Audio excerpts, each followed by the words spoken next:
We're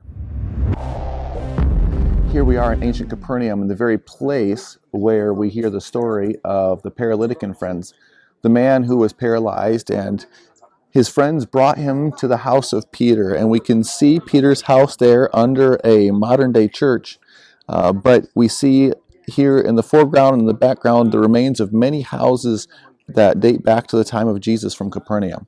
And these houses had basalt stone construction, and they would lay logs across the top, and they would interweave both mud and leaves or grass to make the roof. And so the friends of the paralytic were actually able to find out where Jesus was, climb up on the roof, and literally dig a hole in the roof in order that their friend would be healed by Jesus.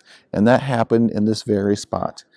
We read an account of the healing from Mark chapter 2, beginning in verse 1. And when Jesus returned to Capernaum after some days, it was reported that he was at home. And many were gathered together, so that there was no more room, not even at the door, and he was preaching the word to them. And they came, bringing to him a paralytic carried by 4 men. And when they could not get near him because of the crowd, they removed the roof above him, and when they had made an opening, they let down the bed on which the paralytic lay. How crazy would it have been listening to Jesus preach in a house, and the roof just starts falling apart above you, and then you can see the sky above.